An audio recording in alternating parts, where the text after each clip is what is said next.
What would it take this morning to convince you to follow Jesus? I'm not suggesting that you haven't already made this decision. After all, you are here this morning. There's something compelling about this Jesus for you to get up on a Sunday morning, especially a rainy Sunday morning, to come meet with fellow Christians and share in the sacrament of Christ's presence. But what would it take to convince you to drop it all, everything, and follow Jesus? For me, it would have taken a better argument than "I will make you fish for people." I would imagine people are hard to clean. I'm also not sure what kind of net one would use.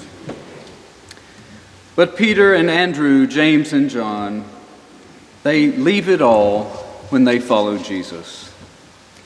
And they led relatively comfortable lives. Capernaum was a working town, a fishing village. And Jesus visits Peter, Andrew, James, and John while they're at work. They're plying their trade, making ends meet. There's no evidence to suggest they were disgruntled and looking for something new in their lives. In fact, James and John appear to be following in their father's footsteps, running the family business. They even own their own boat. They're doing well. The kids have money for college. They're putting away a little bit in their 401ks. Everyone has what they need. But they drop it all and they leave it behind. Now, had it been me, I would have asked for at least a trial period. Jesus, how about I follow you for 90 days, and at the end of 90 days, we'll meet together and reevaluate, see if this is working for everyone. But the disciples did not ask for a trial period. In fact, the word the Bible uses to say they left is the same word Paul uses to describe a premature ending to a marriage. Peter, Andrew, James, and John divorced their old lives in order to follow Jesus. That's a decisive action. No hesitancy. They left immediately what they were doing and followed Jesus. All based on the words of a stranger who had just moved to town, who is giving them an ambiguous call: "Follow me, and I will make you fish for people." Now you may be thinking, well, if Jesus showed up and told me to do anything, of course I would do it. And I would agree at least on this side of the resurrection. But the disciples, they only knew him as an obscure preacher. They didn't yet know him as the Christ. It may not sound like it to us, but Jesus doesn't tell them to do anything, actually. In English, "follow me" comes across as a command. It seems as though Jesus orders the disciples to service. But a much better translation would be, "Come on and join me." Jesus' call is an invitation. Now, being raised Southern Baptist, I'm intimately familiar with invitation.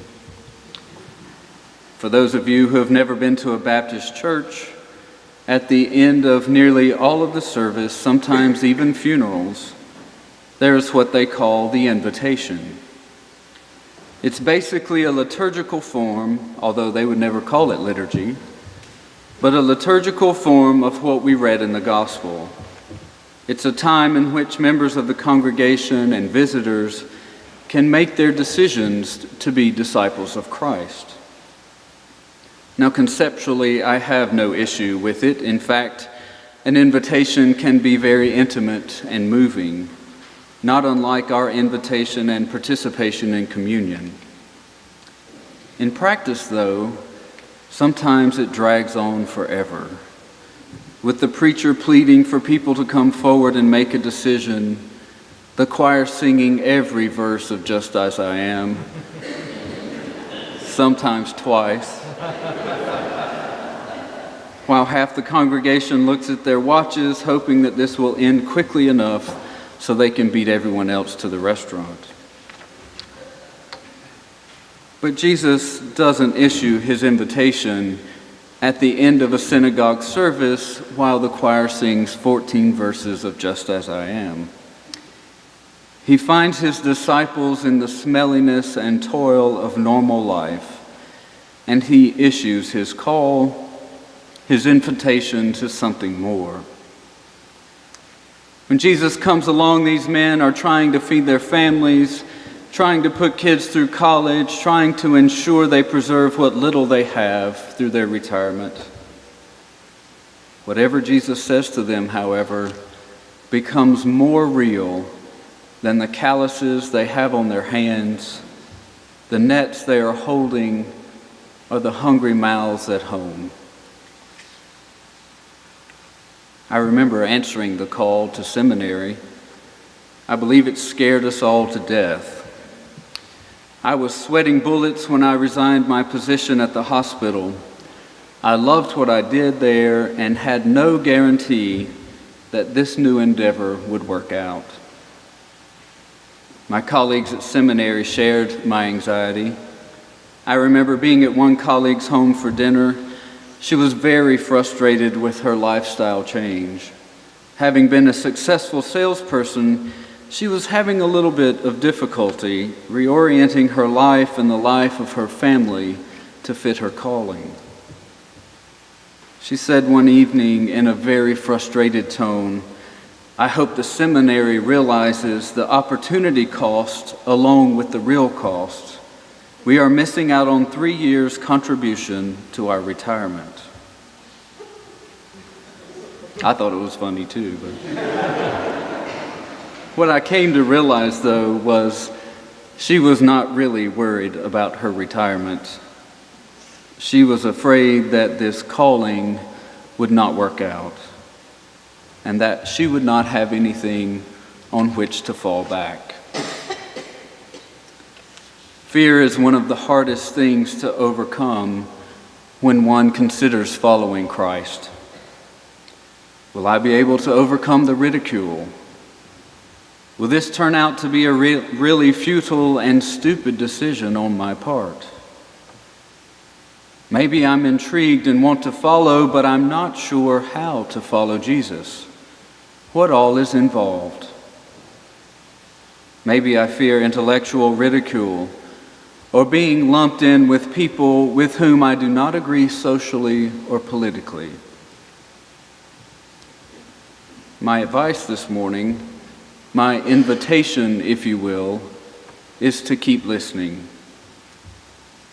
The invitation of Christ is never a one-shot deal. It's a constant call, a nagging almost.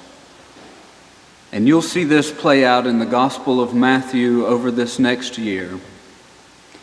And you will see the invitation of Christ intensifying and changing, but all the while remaining a gentle invitation. Come. Come to me, all ye that are weary and are carrying heavy burdens, and I will give you rest. Come to the wedding banquet. Everything has been prepared. Come, you that are blessed by my Father, inherit the kingdom prepared for you from the foundation of the world.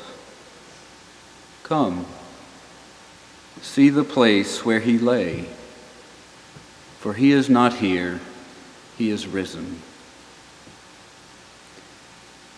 It is in the toils, conflicts, and distractions of life that Jesus calls us to a reality that is far above simply getting by.